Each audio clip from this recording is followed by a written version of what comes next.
Yo. How you guys doing? Thank you guys again for coming into another edition of the Men Who Cry podcast. This is the first guest I've had on this pod ever. Gee, I'm number one. Right? Exactly. Hopefully not the last one. And you know what I'm saying? Who don't like being number one? And I got to do intros. You know what's mad funny too? I feel like intros with people, they vary. Because it's weird because it's like, we're friends, but I feel like I like give like this crazy bio that like we don't know each other. Please don't give a crazy bio. But this happened to me recently, and I was sitting there so awkward for like 5 minutes. Make it quick. Oh, good, man. You guys will be listening to one of my close friends, been friends now for bro. It's really about to be 10 years. Yo, I think about that often. It's crazy. Time is flying, dog. It's funny when I let you in downstairs, I saw your hair, and I was like, wow, it's been a while. Because when I met you, you had hair just like me. Bruh, like, shit. Speaking to, I might have hair like you in a couple. What? I'm thinking about cutting it. Breaking news. I'm thinking about cutting it. But with that said, because my fear is they won't come back. Either way, checking my boy, Khari Nixon. Yes, sir. And what's mad funny is before we get into the whole bio, work together. Well, I'll get into the bio right now, actually. Worked together at The Source for a long time. Great writer. Great podcaster when he wants to be. Just all around great fellow to talk to about these things. And we'll get into the sports topics of what we're going to cover. But the biggest thing first I want to say is the fact that again, we know each other for mad long. And it's crazy how like our careers have kind of gone in the ways I feel like we wanted them to go. But like in a way more circuitous route. Yeah, either 100%. 100%. So, the first thing I want to talk about first was just like how you even got into doing this into this like media space and where did that really? Oh, you asking the existential questions. I have an example right here. Here we go. This is perfect. So you mentioned The Source. Look what I got here. August 2013. So great year, by the way. Yo, unbelievable year. So it's a funny story actually. I was working at Cold Stone Creamery in the Atlantic Terminal Mall. My New York heads know about that. And I was just scrolling my phone and I saw this, open casting invite for The Source interns. And at the time I was kind of floundering. I didn't really know. Like I knew what I wanted to do, but I mean, you know how it is growing up in a West Indian household. Sometimes what you want to do and what you can do are two different things. And I was like, well, here's an access point. Let me search it out. Long story short, I went, they loved me. They asked me to come, intern. And, I showed up every day after that for the next 4 years. Became music editor just by, being dedicated and obsessive and stubborn, you know what I mean? And being able to live at home so I could do it for no money, which is what it paid. And, those are the best. Back in the day. Yeah, that was my whole outlook. I was like, look, like I got probably 5-6 years in this house before my mom looks at me and is like, yo, you're a grown man. So shit, while money's no object, let me chase some shit. So, that's how I ended up there. And, my passion for just the written word and music and culture, just opened a lot of doors for me. I went from there to Mass Appeal Media, where I was a digital producer, did a lot of great things over there. And yeah, since then I've written my fair share of things. You can, read me in Spin. You could read me in Mass Appeal. Well, you used to be able to read me in Mass Appeal before they decided to be, shout out to Nas. Yeah. We're going to leave it at shout out that. to Davies. Right. But what Jadakiss said, come to my block, you see me, my nigga. Well, I swear to you, we're going to get into the New York stuff too. Mm-hmm. When I tell you that to me is the last great New York moment, that moment in time, and I think maybe it was just because it was COVID and maybe because we were all inside, like I truly referenced that moment back. It was like, yo, that was like a New York moment. I hadn't had that much pride in terms of culture being a New Yorker probably since Pop Smoke. Bro, facts. Like, and I mean like the beginning of Pop Smoke, 2018. Yeah. You know what I mean? So yeah, that was awesome. But it's funny, I used that quote as a caption when Old Boy signed with us. We're gonna get to that. We're gonna get to that. That's what I'm saying. New York, the real New York. I had to, you know what I mean? But anyway, long story short, that's how I got into this. This was obviously a time when it was still safe to chase your dreams.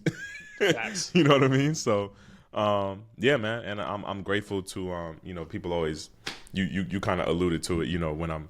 When I feel like it, I'm a good podcast host or guest, and folks are always. I'm blessed and grateful that folks have always kind of pushed me to what's the word I'm looking for? Leverage and use my talents in media. So yeah, I'm happy to be here, man. I'm doing it with somebody that I've built a 10-year relationship with. Been through the fire with, made no money with, made some money with, you know what I mean? And now we here, man. I love it. What did Charles Barkley say? That's not a good quote right now, bro. But anyway, speaking of which, we getting started early.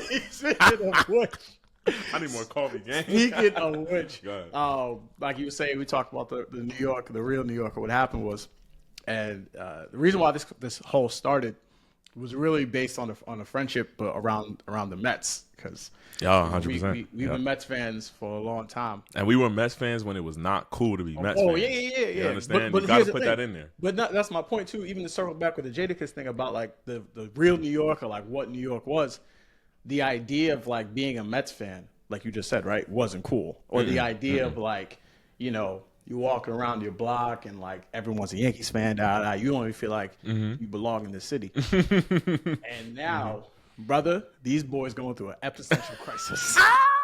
So if y'all been living under a rock, bro, I've seen things in the last 2 days I haven't seen in my life, bro. So even to set up for people, for y'all, Juan Soto, who, to paint the picture for everyone, right? I can't stop smiling. Juan Soto's 26 years old. He just signed with the Mets, 15 years, $765 million. That can get to 806. My man really about to almost have $1 billion. He's redefining the term bag. Exactly, right? Like, and I wouldn't be surprised at the end of this he clears $1 billion. Oh, for sure. We'll get into the gap he has to close with endorsements is this small. Well, not even just endorsements. He can opt out. Right. Oh my God. That's a whole nother story.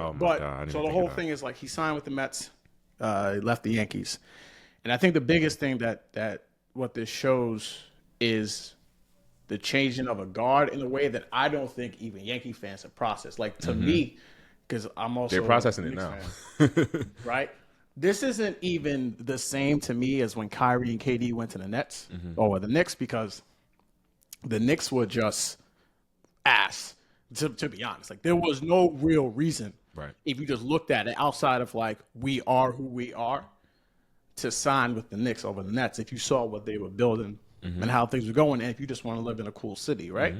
This was not that. He left the team that was just in the World Series. He left a team that constantly spends money, great attendance, like has it all. Worldwide legacy, worldwide, reputation. Everything, right? The appeal, the brand name of that, right?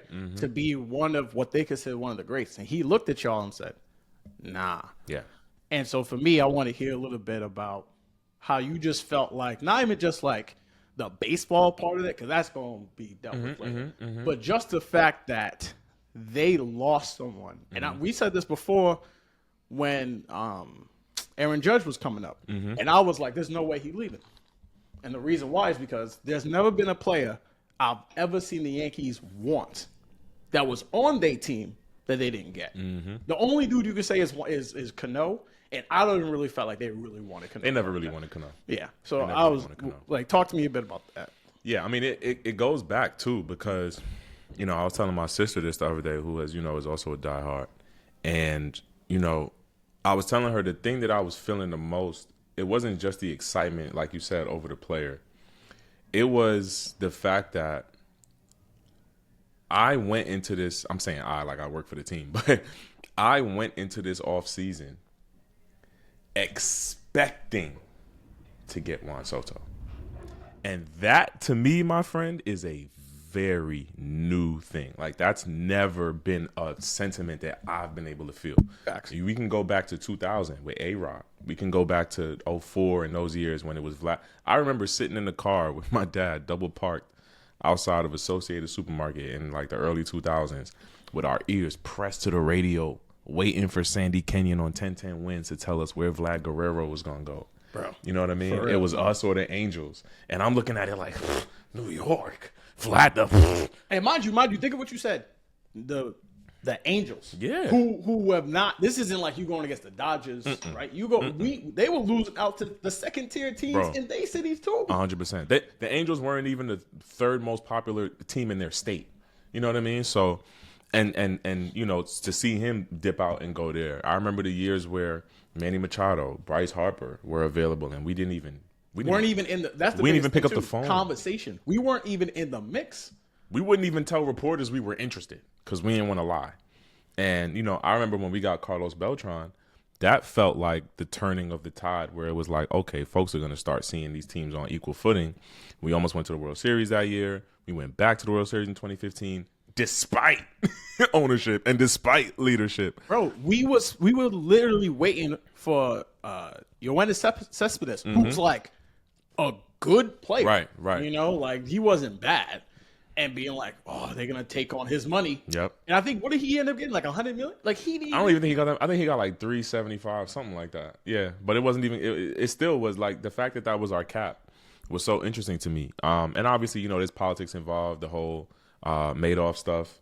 In terms of, you know, Bernie Madoff having an influence on Mets ownership finances and that restricting how much they could spend. But just generally speaking, over my entire life as a baseball fan, like you go into these off seasons, you go into these periods of player movement being like, okay, the best we'll do is that. Or the best we'll do. Like I've never been able to look at the guy and be like, yo, he's going to be on the Mets maybe.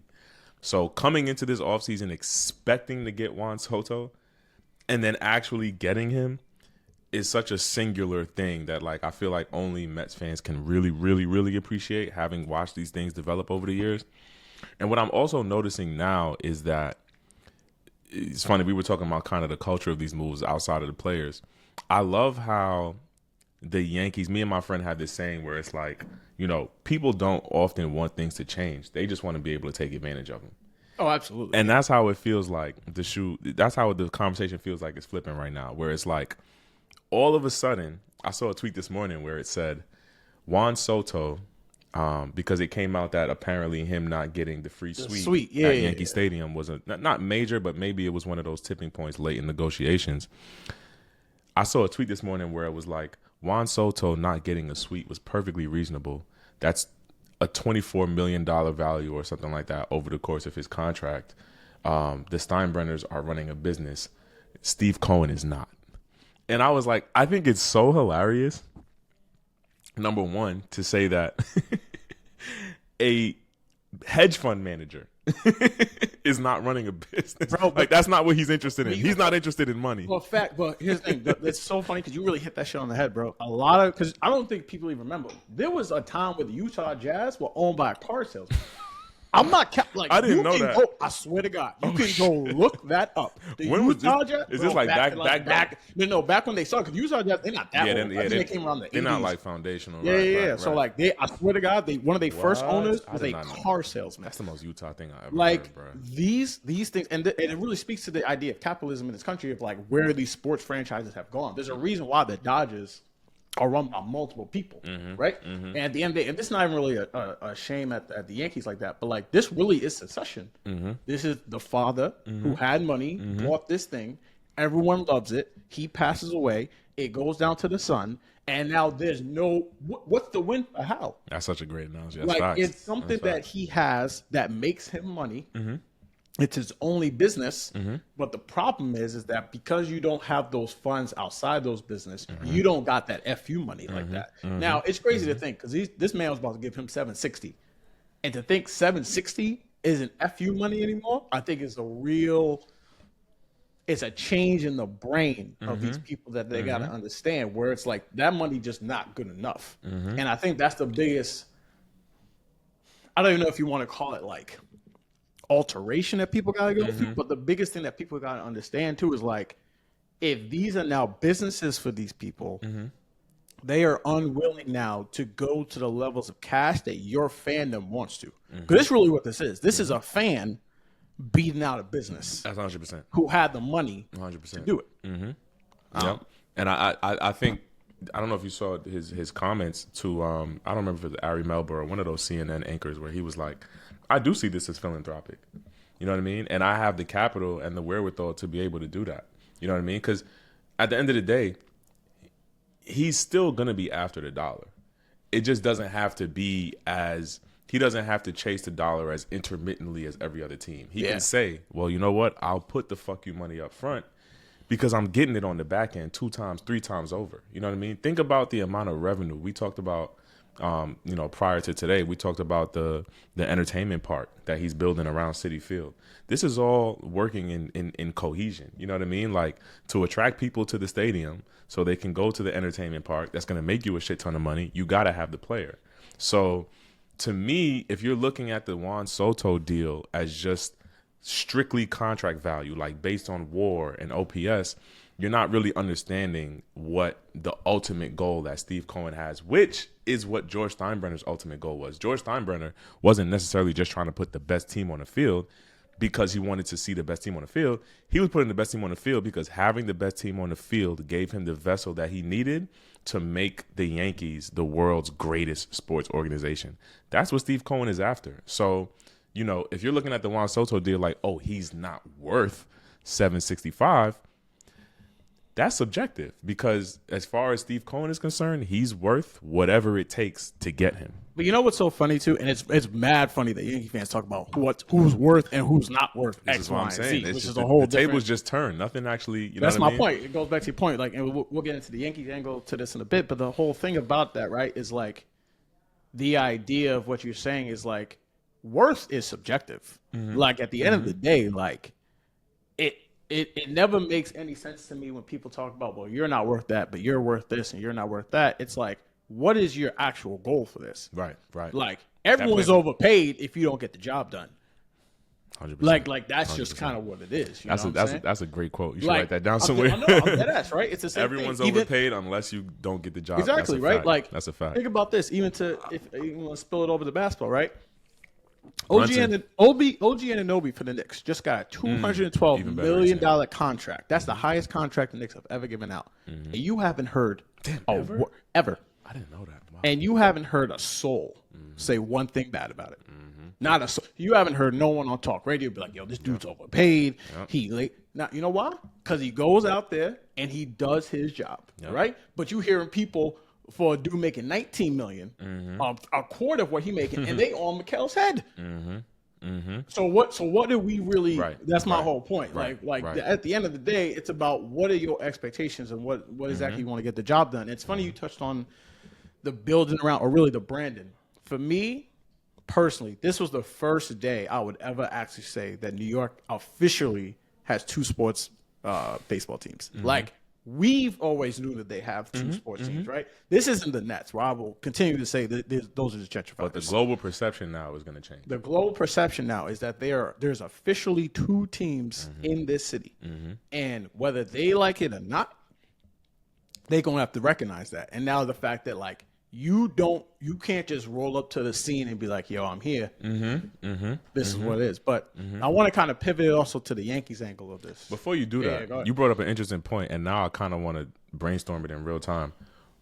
Across the major sports, what is that? What are those other examples of like cities or towns that have 2 teams that are actually on like equal footing? Because it's not the Lakers and the Clippers. I'm be You know what I'm honest saying? with you. I'm trying to think of what do we have to compare this to? I don't think there's any.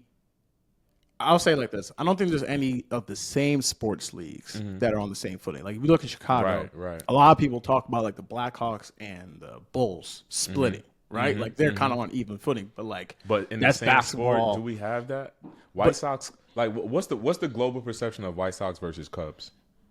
I really feel like that would be interesting to talk to someone who's like from the city to talk about. I just kind of think it's like, I don't know. It's so hard because I feel like that's almost like a 2-city kind of conversation. You see what I'm saying? Because people always, what do they talk about with the White Sox? Oh, they from the South Side, and right? The Cubs are like, North Side, whatever. And like, I don't know if we want to get into like a breakdown of the economic value of that. But the whole point of that is like, that almost seems like it's split completely in terms of like, no one's going to be like, yo, we the Queens Mets. right. Yeah, we the Bronx Yankees. You know what I'm saying? No one says that, right? And so it's like, and yeah, we can get into the whole culture dynamic, but like Yankees fans and Mets fans, they don't just live in Queens and the Bronx. They're all over. Right. And so I think the biggest thing about that and your takeaway is that no other sport, I would say, in a city shares two teams in that metric, right? Right. Like what you just said, right? With LA, not even just LA, just California. California got 5 teams, Yeah. but they all split up and they have their own section. That's why Steve Ballmer said we gotta move. Gotta go to Inglewood. Yeah, like because we gotta create our We need own our own thing, identity. right? And so maybe in like the town of Inglewood, that was, but that's the thing too. Even like when we were talking about what the whole like Kawhi, PG, LeBron, AD, when that move was happening, right? Everyone kind of still looked at them as like on even footing in terms of competition, but no one looked at them as like this is a Lakers, this is a Clippers town now. Even when you remember when the Clippers when the Lakers were ass all the years and it was Lob City, and they were like, so it's not a winning thing. I don't even think winning comes at it. I think what it comes down to is the fact that like, and I think the Lakers are gonna have to realize this too, low key. There's a lot of connection between the Lakers and the Yankees. The fact that now that you just can't roll up in the spot and get who you want, just change it. It just automatically changes the dynamics, right? Because let's be clear, because I know Yankee fans are gonna be all over the place. They wanted this guy. They needed that. They guy. needed that guy. needed And the that fact guy. that they decided, or the fact that they don't have him now, and that he went over to the Mets, I think officially changed just the dynamics of how these two teams will be perceived. Now, at the end of the day, this is still sports. Winning on the field is going to end up determining all this. This dude can bat 180, and it's the new Bobby Bonilla, right? Deals go bad all Please the time. don't say right? that. Which, it's fine. But the reason why I can talk like this is because it's such a rare occurrence. This is not like a typical free agent. This isn't like we got Albert Pujols, even in Albert Pujols' prime, right? Right. Albert Pujols' prime, you can argue, is from 25 to 35 or 25 to 32, right? If you got Albert Pujols, let's say Albert Pujols signed this deal, the deal he signed with the Angels, right? You would be like, okay, this is cool, but you can see you paying for the decline, right? Yep. His decline might come in year 10. Year 11. So you 10 years in already of a Hall of Fame baseball player. So how could you really be mad if the back 3 years are like not as good as the first 12? No one gonna sit up there and be like, Especially when terrible we talk deal. About, especially when we talk about by the time we get to that point, the way the market would have evolved and the way inflation works, you're probably by that point it's probably cheap. I mean, It's look, probably cheap. I'm Aaron not gonna Judge lie. signed 2 years ago. He got half. He's already broke. His contract is already broke, boy. That's why I always say there's a level of sticker shock that comes to everything, right? Yep. Where you just sit there and be like, oh wow, like they got such and such, and then in 2 weeks or 2 years, you're like, oh, that was nothing. You remember that offseason, slightly tangent, but you remember that offseason, I think it was 2015 when the NBA got that new TV deal? Yeah. And guys like DeMar DeRozan. It was the inflation time. Yeah. I remember when DeRozan or Lowry or somebody had signed for 129 and Twitter was ablaze. They were like, no way, this is unbelievable. Bro, you go back and look at those contracts now, and Nothing. I promise you, we would look at Bro, those. those are mid-level deals. I was about to say, we would look at those contracts now the way we look at like the shit Magic and Kareem and them niggas used to make. Bro, facts, huh? Like, Bro, like damn, y'all was making that. Joakim Noah got $72 million and people lost their mind. That was it. all years. That's all 4 it. years. Didn't Rudy just get 220? Yeah. No. Mind you. He got another 110 on top of the 220 he just got. My God. And he still can't make a layup. So Bro. it's all of this stuff is relative. You just gotta understand the market, man. You gotta understand the market. But yeah, this Soto stuff is crazy. And I think another interesting angle that people aren't really talking about is, and I've been a proponent of this for years, the Yankees kind of did this to themselves. Like respectfully. Like and again, like I understand their legacy and I understand that, winning matters and I respect. That's why I never used to, like, even with my friends that are Mets fans, we talk shit. We have our turf wars, but on a macro level, I never really was passionate about like trying to diminish the Yankees, because in my mind it's like, well, shit. It's kind of how I was just talking about. Like, if it was the Mets, I wouldn't let people say that shit. You know what I mean? Like, so I always respected, their dedication and their thing to winning. But also, as I always say, it's how you do things. You know what I mean? And I think this is also a generational divide that we see in. You talk about, and people are going to say this is minor and it doesn't matter, but folks like, we got to remember, these guys are also what the grand, like the world considers these guys to be kids still, right? Like Juan Soto is very much of Twitch streaming age, right? So, we see them on a professional level and making all this money, and I think we forget that sometimes it's okay to I never know how to say this word, infantilize, whatever. But these guys are kids at the end of the day, and in some fashion, in some respects, and they don't give a shit. And it's not just that they don't give a shit; they take offense to you assuming they give a shit, right? And I think part of that might have played a role because even like with the sweet thing, right? Like if I'm Juan Soto, right? I know what my stats are, and I know what the public perception of me is too. So I understand that anybody who is not going to every length for my services there's a certain respect that plays into that. And also, mind you, fact, this is not like other sports, right? Where it's not like we going back to basketball a lot, right? Where LeBron gonna be a free agent as many times really as he wants to, right? Like you at this point. This is it. Really this is one. This was his bachelor. You know what I mean? Like this is when he got to, pop everybody's balloon and see who's gonna come home with him. Facts. And I think him recognizing that the Yankees somewhat, even if it was just echoes from their fan base, but that world, they expected Soto to be enamored by Monument Park and playing at the stadium and the pinstripes and the global perception. And he's walking in there like, y'all are just a team. Y'all are just a team that I played for a year. And I think they maybe lost some ground, not realizing that they really had to go at this like a struggling artist, like a mixtape rapper trying to get a deal. Like y'all should have been on your hands and knees the same way. And not saying that they weren't. Obviously, I wasn't privy to the negotiations. But I think just generally speaking, like you said, the Yankees have always expected to be able to walk into the room and pull the baddest girl in there. And now they got to have some riz. And I don't think they was prepared for that. I really don't. And I think, like, even to touch on your point, because now we're even talking about the Yankees part of it, it's like, and it's funny you even brought up, like, the generation part of this, right? Like you said, right? Kids, right? And it's weird to call Juan Soto a kid, not a child. Right, at the same time, but he is of that age, right? Like he's 26 years old, right? Like all that legacy stuff, they don't care about that shit. Like they care about what you can do for me. And now whether or not you want to say like, because you be hearing this a lot. Well, Derek Jeter never wanted a suite or whatever. A-Rod never wanted a suite. Fucking CC Sabathia never wanted a suite. Them niggas in their 40s. That's their business. That's what exactly. That's what. And the thing is like every generation always pushes you forward into shit that you never thought was possible, right? You know why? Because they never really been told no. Because in Juan Soto's mind, like you said, right? Why can't he have a suite? If you want me here that bad, I don't care about what came before me. You know what I'm saying? Like, my mom mentions this all the time. She's like, the things that y'all have the audacity to ask for and do at work, we would never even think. And it's not necessarily because these things are wrong, right? Like maternal leave, for example. Like maternal leave is now basically baked into, the equivalent of the CBA at work or in the corporate world. In them days, they used to be water breaking, legs shaking, scared to ask their boss for time off. You know what I mean? So sometimes it's not about, it's not about just audacity. It's just the natural evolution of things. So I think even Soto looking at the Yankees being like, well, Jeter pays for his suite, A-Rod pays for his suite. So I think Soto's looking at that shit like, well, I'm not Jeter. I'm not A-Rod.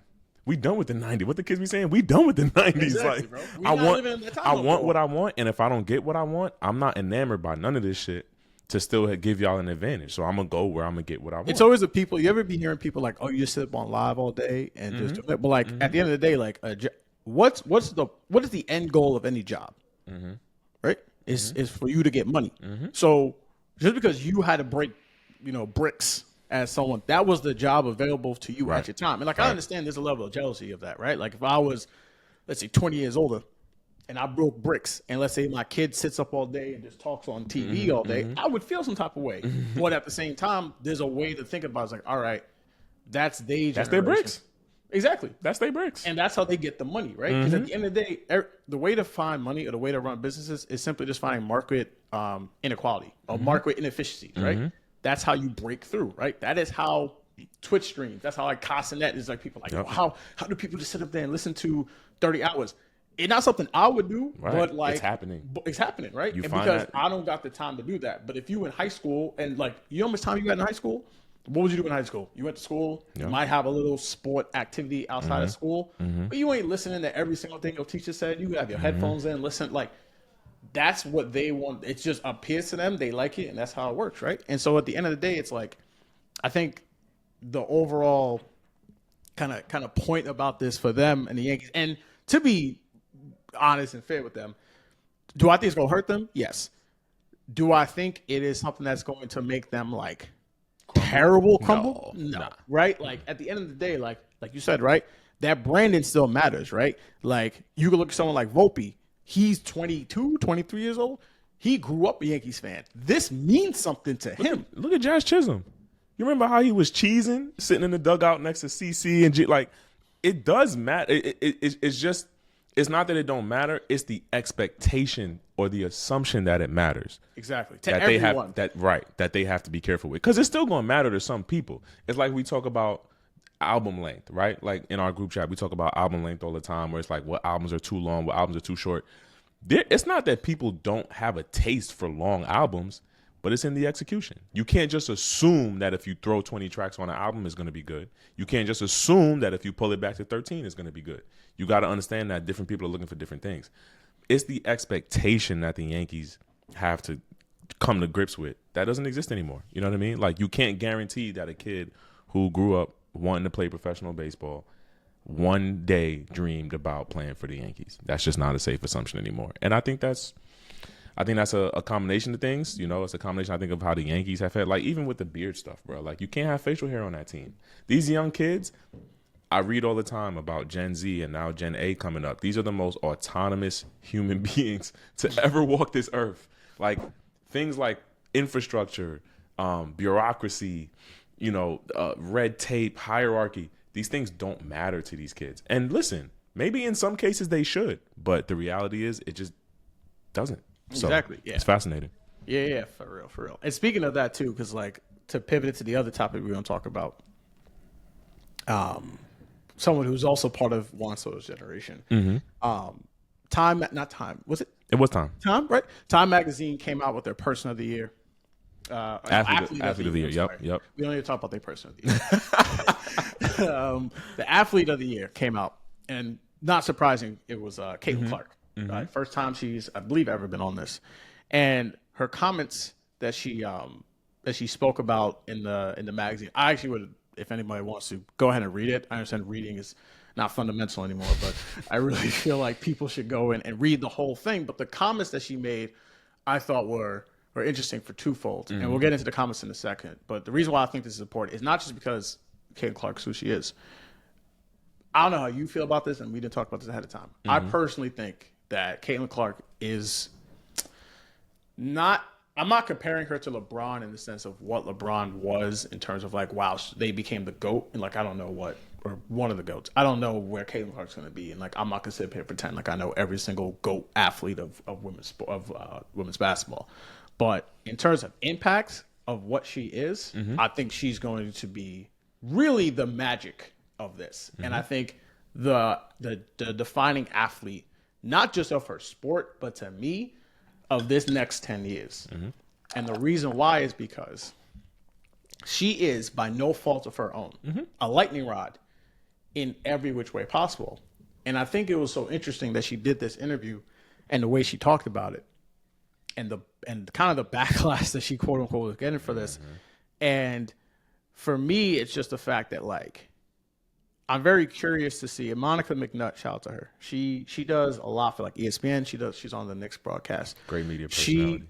She had this point of like the W is going to have to deal with a set of new fans that seemingly don't like their players.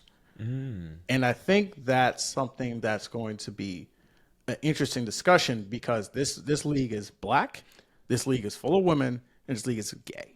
When you say that don't like their players, you mean don't like the players on their, or don't like WNBA players at large? I personally. So have you ever heard? I've always coined this theory. Just in terms of what Monica meant by her comment. I think what Monica meant was the fact that like they don't like what the players on the court represent. Like they like Caitlin Clark. They don't like WNBA players. They don't necessarily. That's like, what I'm trying to. Okay, got it. Yeah. what Breonna Stewart Right, might right, represent. right. Or Asia Wilson. Asia Wilson, or Right, what's the homegirl that asked for a trade for the Seattle Storm? Jewel Lloyd. Lloyd, right? Mm-hmm. Like those, they don't like them and what they represent, right? But like Sophia Cunningham, that's their chick, right? That's Shorty from the photo shoot. Yeah, for the photo shoot, which is crazy. They did that. Google it if you don't know what we're talking The about. photo shoot. What team was that again? That was for the Mercury. The Phoenix Mercury. Yeah. The Phoenix Mercury did a photo shoot with an interesting optics. We'll leave it at that. Exactly. It's very easy to Google. Facts. But yeah, like I kind of just want to get your perspective on the idea of like what exactly do you feel. Well, first we could just talk about like what did you feel about her comments and what she said? On their face, I appreciated them. I think I tweeted as much. I thought, I've grown to, I've gotten to this point where I don't know if this is growth or fatigue, to be honest with you, but I have gotten to this point where I'm not expecting, and I don't want to make this as binary as black white, but I'm not necessarily expecting, let's just say, folks with opposing views. I'm not expecting them to campaign on the validity of their views every time out. And I'm getting to the point where I'm like, you know what? When you finally do address these things, if you address it appropriately, I'm with you. You know what I mean? I'm with you on the top. Like, I understand we live in this capitalistic ecosystem where everything is timing and everything is optics. And, like you said, at the end of the day, the point of the job is to make money. And, as much as I may disagree with, the road to get there, I understand the road exists. And thus, I was frustrated personally when Clark didn't really use what I thought was a massive platform and what is a massive platform to address certain things along the way. But I'm also like, you know what? If you're addressing it now and you're addressing it genuinely, fine. Let's start there, right? I'm not gonna sit and get exasperated about all of the times when I thought you had an opportunity to do this. You want to start now? All right, start now, but keep it up. And that's my whole thing. I'm like, you know what? If this is really how you feel, then this can't be the end, right? Like, we need to see you actually enforce this POV that you have when we're talking about elections, when we're talking about press conferences where reporters are asking you whether racial tension plays a role in your riff with Angel Reese and how it's received by the public. Like, we want to hear you start talking off the cuff about these things and not just when it's convenient, when it's prepared, when it's produced and, for your own benefit. But I thought her comments themselves were accurate. And, I think the question for me is, one, did they come from you? Right? Because they almost seem too well written, right? It's like, okay, somebody prepared this for you and you signed off on it. Kind of like, my name is Kamala Harris and I approve this message type thing. That's definitely what it felt like as a media professional myself. I think I saw some of that in the comments. But again, they're attributed to you and they're on the right note, right? So I'm going to hold space for the fact that might be a good thing. At the same time, I'm tired of this, bro. I'm tired of, and you know what? Maybe I lied earlier because maybe I am exasperated about recent months because I remember I tweeted about this too. Sometimes I tweet things just so I can go back and reference them because it's so hard to keep track of things. Like a bookmark. Yeah, 100%. 100%. I've been low key doing that with like Instagrams I want to read. Or like there's like links to shit. Smart. I'll just put it on my stories. Smart, 100%. Then I'll be going back like, what's that thing I wanted to read? And then I'll go back and read it. It's in the archive. Yeah. And I also enjoy like seeing how my thought process has evolved over time. So I remember a few months back, ahead of the election, she was doing a press conference. It might have been a post game, might have been an All-Star Weekend thing, but she made this comment where she said, well, somebody asked her essentially just like, what do you have to say to folks who are getting ready to vote? And she did the quintessential, like, I'm in the middle. I think everybody should go out there and evaluate both candidates and vote for the person that best represents your best interest, whatever, like the typical cookie cutter publicist answer. And in my mind, I'm like, I find this to be so fucking violent. Like, you're literally going to sit there and tell people to go out and try to evaluate why a white supremacist could maybe be voted into office over maybe not everyone's most savory Democratic candidate, but also not like a fascist criminal. You know what I mean? Like, are we really going to sit here and pretend that these are two equally footed, equally yoked political entities? Or are we going to point out the fact that somebody's trying to drag us back into slavery? You know what I mean? Even when it might affect our political ties or our earning power. And I just had and again, I'm always trying to remember that, like, she was in college a year and some change ago, right? Like, I would not want to be held to the fire on my views when I was a couple of years out of college. I'm embarrassed just thinking about them. So I've grown and I've evolved and I've experienced things and I've learned things. But at the same time, I feel like there was almost like no real effort put into her being able to say, look, this shit is fucked up. And like, part of my success and part of like what's part of the societal landscape that's enabled me to be so successful is somewhat the fact that this shit is so fucked up. Like, her being this kind of, she doesn't lean right wing, but her fan base being so, throwing their support behind her in the way that they have is not, like you said, it's not support for the WNBA. It's support for what she represents or what she represents to them. Well, that was the thing I was gonna say. It's not even her. To me, right? It's the way I felt about she's this. A vessel. She's just a Trojan horse for their racism, and to say whatever they want to be able to say. And like to touch on your point too, of the reason why I feel like, because let me not even say that because I was about to comment on their skill set. But my point was like, she's honestly in this weird spot because honestly, low key, this is kind of how Larry Bird got to where he was at. But I think a lot of that tension was more based and more just a basketball thing because no one's gonna sit up there and tell you Larry Bird wasn't cold, right? Like, and no one's gonna say Caitlin cold as fuck, and that's the thing, right? Because you're not discrediting. That's why I said you could have black dudes that were Larry Bird fans, or definitely white guys that were Magic Johnson fans. Like that stuff transcended that. But now we in such a space now where like, bro, the whole Rookie of the Year conversation was just stupid. It's like, again, I watch women's basketball. I'm not going to say I'm a super fan, but I'm definitely not a casual. You're not going to compare these two stats and tell me that one was better than the other. You cannot tell me one woman, they had the worst team in the league, and she got them to the playoffs. And like, didn't they open the season like 0-7 or some shit like that? Because that was the whole thing about it was like, she had just won, or they just got to the championship game. She got drafted like 2 weeks later. Her season started 3 weeks later. And like, if you just understood just like human bodies, your body can only last for so long. That's why when the Olympic break came, everyone was like, "Oh, they're gonna take off." And then they came back and she was ready. Exactly. Listen, that girl is cold. Like, I want to lead with that because just to make sure that the political conversation is separate. I'm the same as you. Not a super fan, but definitely not a casual. Like, I'll make time on a Saturday or Sunday, be like, I'm gonna watch the Fever game, I'm gonna watch the Liberty game, I'm gonna watch the Lynx game. And I'm telling you, I'm watching Caitlin Clark, and I'm like, she could play in the NBA. Yeah, bro. Like, she could play and it's not that I think you're not stopping she's not gonna survive physically necessarily, but like, who's playing defense in the NBA anyway? And she has such an unbelievable handle of the game. Like, she processes things so quickly, bro. It reminds me of Jason Kidd. Like, she reminds me so because Jason Kidd is like a foundational basketball memory for me because I became a Nets fan when he got traded there.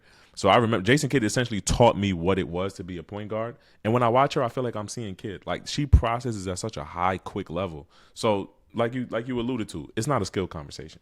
It's not. But I'm seeing this a similar thing that's about to happen with Cooper Flag in the NBA, where it's like you have these young icons who are matriculating as they should based on skill, but the masses are injecting a different definition into their rise.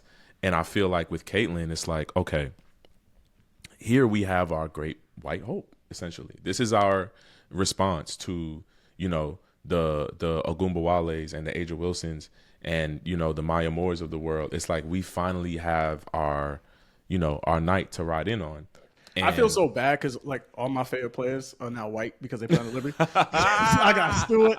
I'm a big Sabrina was my favorite player before. But here's another thing too, bro, and not to get into the whole thing. This is how I know people's shit. And it's so funny how like you can just say something so many times that people just believe it. The fact that people couldn't say Kamala, but everyone can say Inescu. Bro, I'm not kidding you. I didn't know how to say this woman's name for a while.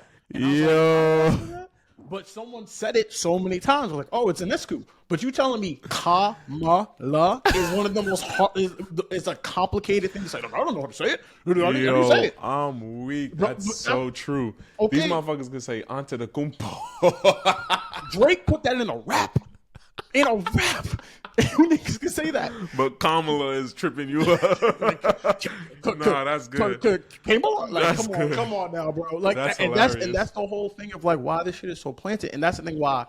And like, I disagree with you in a sec a little bit because like there's a part of me that just feels bad for her because it's like at the end of the day because I don't feel the same way about injuries. I don't necessarily feel like, and I don't want to keep pitting these two against each other. It's not like that, but it's like I personally just don't.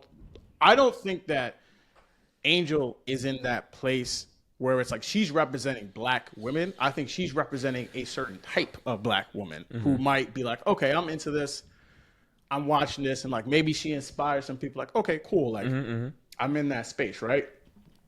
But with Caitlyn, it's like the fact of like you said, right? Like you can even see her comment section, bro. Like the thing you just sent to us, right? Like, why you like this, all this other stuff, and that's what I'm saying. It's like at the end of the day, I really don't think it's even about her. I think it's about there's this white woman who, again, no fault to her, cold, is busting these black women's asses on this court, and they tend to quote unquote like that. And let's even say like she even believed the views that they believe, right? What's that gonna stop? They're not gonna stop her from being more cold, right? Like that's not really gonna affect her game. She just kind of is what she is, right? And I think the fact is like all this came to a head so fast that even the whole Olympics conversation was the thing I liked the most of what she said, because to me shows me that you at least like you said, right, whether it's prepared or not, you at least have an understanding of how things are being perceived, right? Even if she said, I think I was good enough to make the team. That's an argument you could have to yourself, right? But that wasn't the conversation being had. The conversation was about, oh, you want to market this league. Oh, you want to do all this, that. And I'm like, when did the Olympics become about marketing? When did just sports? The foundation of sports is you want to win. All that other stuff comes from it's supposed to be secondary. Exactly. But to me, that was way more of the conversation than what it needs to be. And so for me, that was the thing that was really frustrating, is the fact that like, and I appreciate the fact that she even approached that of saying like, yo, like she didn't say that she was good enough to make the team, but at the same time, she was like, I want to make it off my merit. Right. And I feel like the fact that now we are really in a conversation where like, we just want to throw her on the team for what? She going to ride the bench. Like you want to, I said this at the same time, you want to see what happened with Jason Tatum? That's why I said these women, they smarter than these men. Because they knew, listen, this girl probably not going to play. She's going to be on the bench the whole time. Anytime we down 2, up 2, we not smoking them, mad tweets, yo, okay, on the bench. Why is she not playing? That's going to be a whole thing. You really have people literally thinking that Steve Kerr is a terrible coach after they won. They won gold. They won gold, and they came away saying he's an awful coach. I can't fathom the idea that we have now gotten into such a hive mentality where it's like, if my guy isn't in there, I don't care what else happened. I'd rather lose with Tatum on the court than win with him off it. And that's like calling it Stan Twitter is almost kind of, I think, limiting. It's too limited of a term, but if it just feels like the values of Stan Twitter, or the things that Stan Twitter elevates, which is just like this, like you said, it's a hive mind. It's like this hyper illogical, irrational support for, it seems like it's for a player, but it's really for an agenda with the player as used as the figure. It's your ideology. Yeah. That feels somewhat new. And that feels somewhat recent. Like as recently as maybe even 2020, I don't know if that was as prevalent of a thing, but now it's literally like, it feels very much like you have these bots who are, put in place to just enforce a narrative instead of support a team or support a player. And the team and the player just becomes kind of the vessel to do that. So, and I'm gonna be real with you, that feels very much aligned with this right wing shift that we're seeing across digital media. You know what I mean? Like, I feel like a lot of this stuff comes from those accounts with like, a random player or a random influencer as the icon because, they can't put their face because it would kind of invalidate, everything that they're saying and doing. So it's a really strange, I think, ecosystem that we're currently in. And I think Caitlin Clark is, like you said, she's very much the she's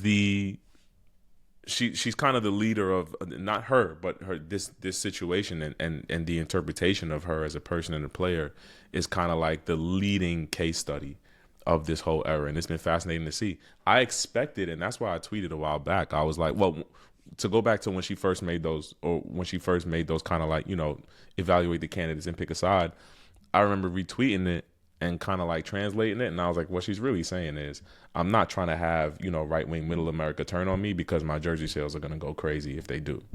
And so to see how quickly they did that after she made these comments in Time was like, clearly this is all, capitalist. The motives here are all capitalist. Right, because and look where she plays. Yeah, 100%. And so I thought that was interesting. And what I'm curious to know is, like I said at the beginning, how much further does she go to enforce this now? This idea that she's not put out into the world, because she can't take it back, right? Like this Time story is going to be referenced every time this conversation comes up, even if it doesn't come up. She's going to post a picture of her playing with her dog next week, and they're going to jump in the comments and heckle her because of what she said. So my question is, at what point does it become so much, does the backlash become so loud that she has to quiet it by, moving back towards that middle and straddling that fence again? Because all she did was simply acknowledge the existence of a dynamic. She didn't pick a side. She didn't say, oh, y'all are bad, y'all are good. She was just like, yo, I know this thing exists. I know I've benefited from it, but also I'm a cold motherfucker, so I want my respect too. That's essentially what she said, and to me, that's what she should have been said, right? When people were doxing Angel Reese's family and attacking her on social media just in the name of her standing next to Caitlin Clark, to me, that was the time to do that. But like I said, I understand that there's motives for everything. I think it's good that she finally said something or finally addressed it, but I would love to see her address this off the cuff in a press conference after a game, and not in, this highly produced, highly vetted, super safe situation. But, yeah. And even my question with that is like you kind of said, like, where do we go from here kind of thing, where it's like, I don't really know what kind of athlete she going to be. Cause to be honest, most of our athletes, if we kind of keep in a buck, play in the middle. Right? And they play in her base. And the weird thing is that, or they play, I would say more placate to their base. But what happens when, to me, the way that I look at it, I'm not going to say all of Caitlin Clark's fans, right? But a large majority of them seem to not fuck with what you fuck with. And like, as like a person, not as like, like just as a person. Right. Like it's such a thing where it's like her fans almost are like holding her hostage, right? Like, it's not like LeBron, right? Where like LeBron has his fans, and it's easy for him to tweet out like or post whatever, like, I'm supporting Kamala Harris, just because he is who he is. He's already made his money. He's already established his brand.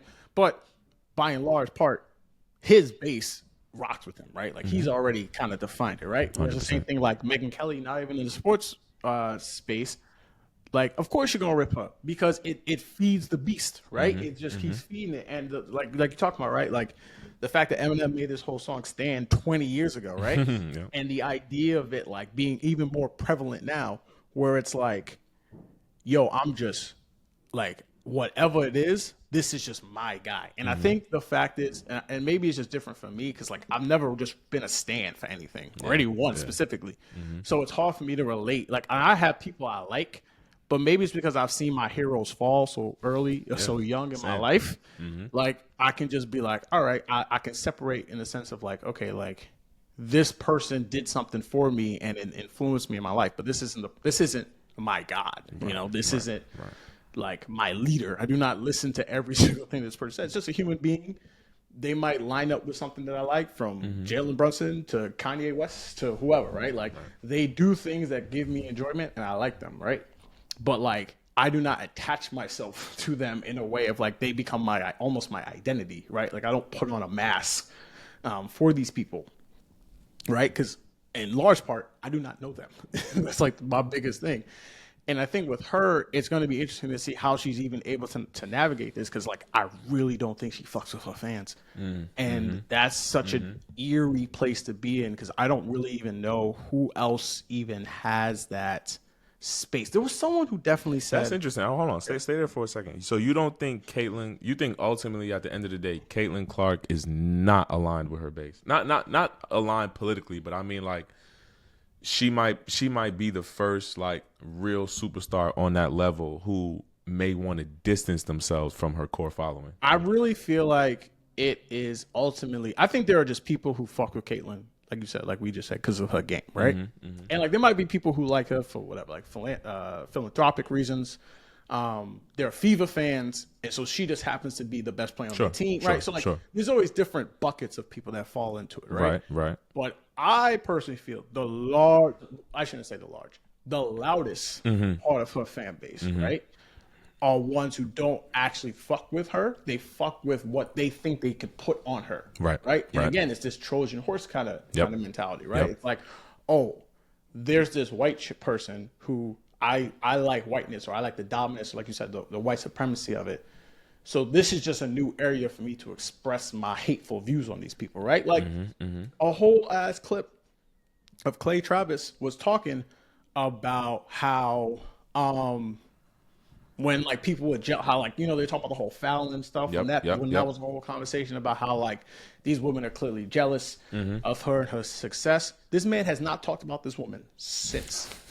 Talked about her game, talked about her skill set, what she does well on the court. It's simply about pushing an ideology that they deem to be something that needs to be necessary, and they need to essentially break these people. So like from everything I've seen and everything that she says, I don't think that's her. And so I don't know exactly how you navigate those people that clearly fuck with you, but you have clearly stated that you don't really fuck with them. I see. And so how do you navigate? And like, I'm gonna be honest, I don't know, right? Like, I don't know. And again, she's 22, right? Like, I'm 10 years older than this woman, and I couldn't tell you what to do, right? I can't tell you do this, do this, do this. I don't know what your plan is, right? And like, she plays in WNBA. This woman is not making hundreds of millions of dollars, right? Like, granted, she got her off the court, you know, stuff like that, where it's like she's not poor, but at the same time, it's like you're not up there with like the Serena Williamses of the world, and people like that, Maria Sharapovas, right? Like they got their bread, like they can, you know, move in a different way.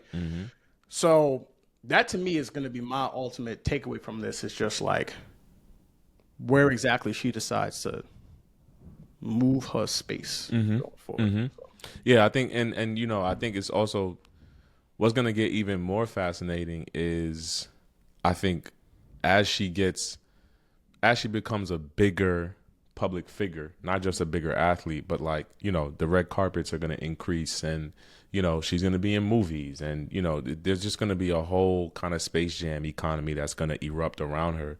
And I'm really fascinated to see how she maneuvers that. And again, going back to what I said earlier, like how committed are you to what you mentioned, which is like stiff arming that sector of your base, or positioning them as kind of like other or secondary, because it's going to be a great benefit to her to embrace them, and I think it's going to have to be a particular choice that she and her team is going to have to agree upon to not. And my experience is that nobody sacrifices the dollar that much, so I'm very fascinated to see how she maneuvers that, because I mean, like you said, I mean, lightning rod is putting it lightly. I mean, we are talking about, I think, in terms of American pro athletes, probably the biggest and highest profile since Bron. Like I'm trying to think of who that person is that has not just this high a floor, but this high a ceiling in terms of on court and off court appeal. I mean, bro, it's the amount of money she could bring in we're is talking about revolution. Like we've seen Yeah. White. Like granted, we haven't really seen to even talk about Koopa Flag. Like we've seen White, even if you want to say American, we've seen White American athletes be drafted. We see them be superstars. Bro, the best player in the league right now in the NBA is White, right? So like. That's not even the case of it. It's just, it really is almost like you just brought in this crazy, almost different element Yep. into a whole new space. And now like you said, right? People don't turn down money, right? This is the highest ratings that they get in. You know what I'm saying? And like the amount of cash cow, like they already expanded the league. They just made another team. Two more teams, right? We're going to keep having more teams. That's all because of Caitlin. You know, and that to me was always my pushback, quote unquote, on like the whole like there were other people in the league too. Like I understand, like we're not talking about skill set, right? We talking about just like for whatever reason, it's that pop, it's the Steph Curry effect. He got people watching. Like this dude made centers irrelevant. Centers got to shoot threes now. Roy Hibbert got out, bro. Roy Hibbert blocked Carmelo Anthony, and 2 years later was irrelevant. That's crazy. Irrelevant. Like He was an that was all-star. Steph Curry. He He was was an an all-star all-star that year. 2 times. If I was like, yo, Hibbert was an all-star twice? yes, Golly. bro. DeAndre Ayton was the number 1 draft pick like 5 years ago. That dude might not start on a contending team now. They just drafted his His replacement. Yeah. Like, and that was not that long ago. No, it wasn't. So these things change like that. It's really this is so interesting. I'm also curious to see how the addition of Paige next year influences and maybe changes things, because Paige is not quite shooting from the logo like Caitlin, but Paige has a similar game where it's like, you know, I can come down, I can bring the ball up the court, shoot from 25, 27 feet, and, you know, I'm going to make it look like Steph. But Paige is on the other end politically. Like There's another thing too. Like I don't know. I don't want to make any assumptions about the young woman. Right. Not her, but her supporters. But that's my point, right? I don't know. I have my beliefs about her. Sure. But at the same time, I'm not here to say what you want to be or what you want to live your life, young woman. But I very clearly see that does not align with what Middle America wants. Right. So this is what I'm talking about. Paige is she's a little she got a little barbecue in her. You know what I mean? She dancing to Drew Hill. She got the little, you know what I mean? She got the shoulders moving, the bop. She like the, you know what I mean? I bet you if you asked her about Thanksgiving food, she would have said oxtail just like Chet. You know she was raised by black people, right? Yeah, 100. That's what I'm saying. Like Exactly. You know, so her reception is what I'm really interested in, because you're gonna have, I think, a similar situation to Caitlin, where you're gonna have a certain swath of fans try to define her for them, and she's not gonna be with that. So, you know, I'm very interested to see how, you know, they juxtapose her versus Caitlin and how they maneuver, you know, her looking and appearing to be like the next iteration of, you know, what they thought Caitlin Clark would be for them, and her potentially being the diametric opposite. I think that's going to be very interesting. Facts. But now, man, I appreciate you, my guy. Damn, yo, we've been talking for an hour, bro. That was like 20 minutes. Bro, I'm telling you, let's talk about some other shit. Time flies by. Look at the timestamp right there. Where the hoes at? Let's get into some. Now we stop. You know what I mean? I thought we were just getting started. God damn. This man literally said the very end. You know what I mean? I'm trying to make this. Let me tell you something. I got my shit tapered up yesterday. What I'm saying? You know how like the clips of podcasts just be going viral, and you be listening to the whole thing. It'd be that moment right there. If we had this whole talk. Where the hoes at? I was just settling. I'm having fun, man. Nah, for real, man. Dap it up. That was a good convo, man. It's always good talking to you. Yeah, fam. You want to drop your socials if you want? No, because I don't need Caitlin Clark fans coming on my shit. But I will say this on my last note. I really, really badly want a Subway Series for the World Series. I want it because I think that's the last. You know how they talk about Infinity Stones? That's the last one. Like, can we have that? Like, now that we agree that politically, culturally, the playing field is starting to level. Let's put it to the test. But that's the thing, Let's bro. put it to the test. You gotta win, because at the That's end what of the I'm day, saying. right? And like I said, just to wrap this whole up, it's like winning ultimately trumps all this shit, right? And if you just don't win it, Don't say Trump's no more. I'm just kidding, but every Bro, time I say that word, I'm like, oh man. that might become a slur now. But yeah, like if you don't win on the field, then it's just like, all right, you just burned a bunch of cash on fire. Which, but that's another thing too, right? To even wrap this up, like this isn't him signing with the Marlins. This ain't A-Rod going to the Rangers. The Rangers, yeah. Where it's like, well, he got on our team, and I guess we're going to see these young players. Like they gonna keep spending money. Yep. That's the biggest problem with this, is the fact that like this was not just like, this is our move and they done, because really, and that's the whole thing. Now you can argue about like the setup of baseball, but like at the end of the day, like you gonna keep getting the players, and that's the thing with the Yankees, where low key, I'm just saying, like they gonna be a team that's gonna spend money, and I'm not even someone who was like, you gotta have an all-star at every single position. Baseball don't work like that, but the idea that you just gonna be able to like not have question marks is my point. Going into a season, that's just not gonna be there no more. Yep. Right? You're not gonna be able to spend $40 million on right field, $50 million a year on center, 25 on left. You're gonna have to have a dude making minimum wage and be hoping.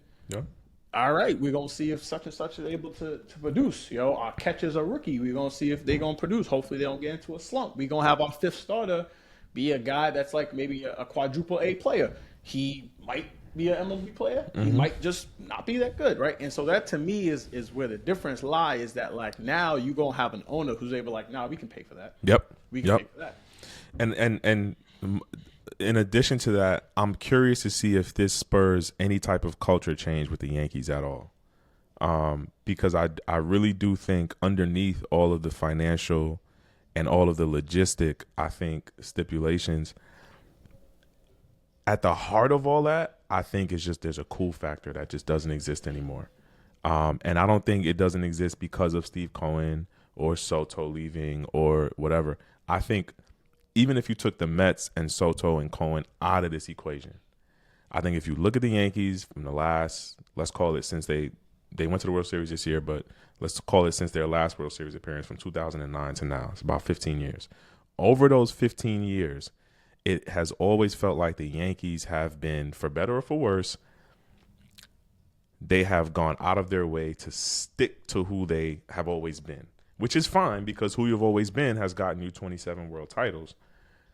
But if we're talking about the last 15 years and going forward into the next 15 years, you guys have just been a team, right? Like no championships, no everyone else. You know what I mean? You're 1 of 30. Yeah, you know what I mean? And I think there's beauty in that, in a sense that like this is you guys, like evolution is supposed to be kind of like, they say the only constant is change.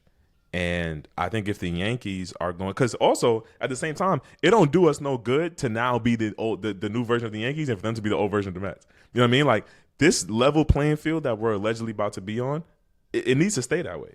And I think in order for the Yankees to continue to maintain their reputation, they have to adapt. Because I think if you keep going into these off seasons and you keep representing yourself as like this gold standard with nothing really to show for it, just, history and reputation, these young folks, they seeing right through that. And speaking of which, even to tie a whole bow on that too, right? I think also, this really be the last thing I'm gonna say, is like they are appealing to the old and not the new, right? Who really cares about that beard shit? Gen Xers, right? Who really cares about the no names on the back? Gen X, right? Like all boomers, even boomers, right? Like I mean, these people who like that was so cool. It was like it's about the team. It's not about the individual. Because and all of that stuff is geared towards what? Stripping the individuality out of the team culture. But this generation coming up, they're completely predicated on injecting and re-injecting individuality into everything. That's why they're streamers. That's why social media is so important to them. That's why so many of them voted for Jill Stein. Like, they don't want to be told how to think, what to do, how to walk. And I think the Yankees, just by nature of of them waking up in the morning, they're doing that. And I think it's going to take, similar to, we talk about the NBA and like how the product is so bad and like you can't just wait for a new star anymore. You actually have to fix the product. I think the Yankees have to fix the product. And until they do that, gradually, it's going to happen slowly because they're still getting guys. They got Judge. They got Jazz. They got, They're going to sign Max Fried, bunch of money. Like they can still get guys. But the rate at which you get them is really going to start slowing up. So It's going to be fun, man. It's going to be fun, man. 22 in Queens. Come see, Come to my block. Come on that 7 train. You know what I mean? We're not doing it. We done with the 6. We done with the B train, the D train. Yo, fact, son. That's the thing is, and last thing, the city gotta make a Brooklyn to Queens train.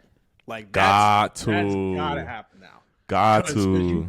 You can't keep having it be like I gotta take 3 trains. Yo, if you live in Brooklyn to get to Queens, right? Hey, listen. You call it. There's a Soto shuffle. You call it the Soto shuttle. You know what I mean? Hire me. You know what I mean? Talk to me, David Stearns. I'm outside. Thank you guys again for listening to the Medu Cry podcast, and see you guys next week.